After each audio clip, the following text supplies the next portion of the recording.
Thailand is a Southeast Asian country.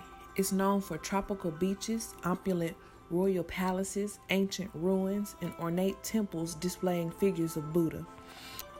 In Bangkok, the capital, an ultra-modern cityscape rises next to quiet canal-side communities in the iconic temples of Wat Arun, Wat Pho, and the Emerald Buddha Temple.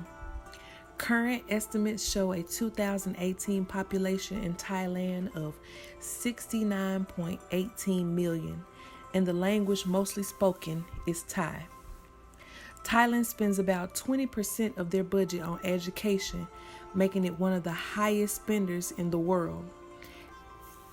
However, its international ranking for science and math education is in the bottom quarter. Preschool, which is optional, is offered from age 3 in Thailand, with compulsory schooling at primary level from the age of 6. For primary age children, learning time cannot exceed 5 hours a day.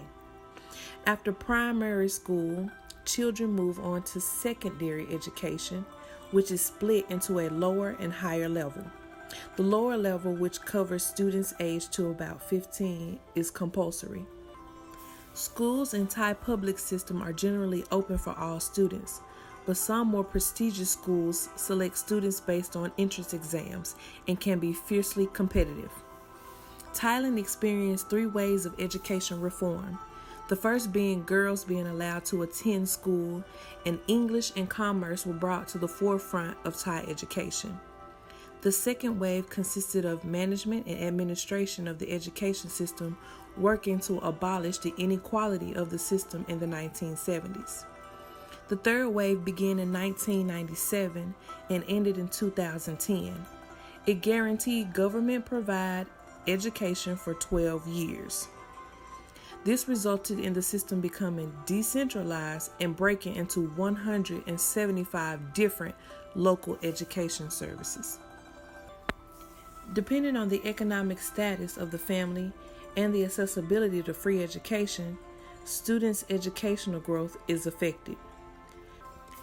Despite the reforms, Thai leaders and researchers still acknowledge major problems with education. The main issue is with the quality of the education. Teachers are not well qualified, or if they are qualified, they are hard to hire and retain. Continued inequality among the students in the system as well. Tutor schools and shadow education systems have emerged at the hands of parents, as there is widespread distrust of the public education system. However, many continue to fight for better public education, as low-income families have fewer options to teach their children independently.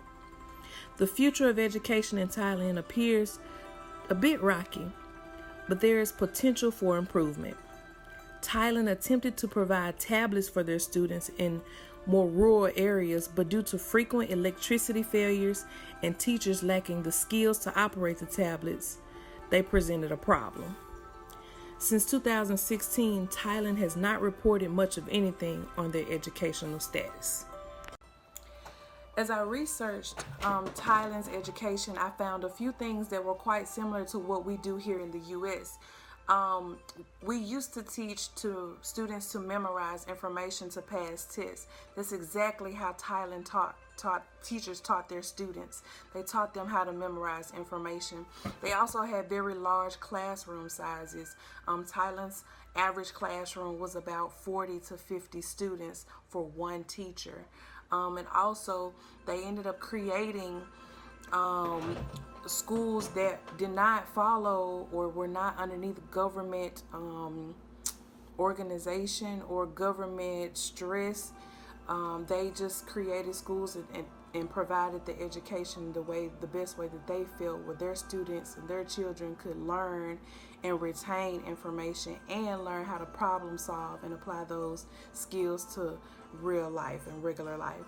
So I'm grateful that I got the opportunity to explore Thailand's education. But what can America do to improve our education?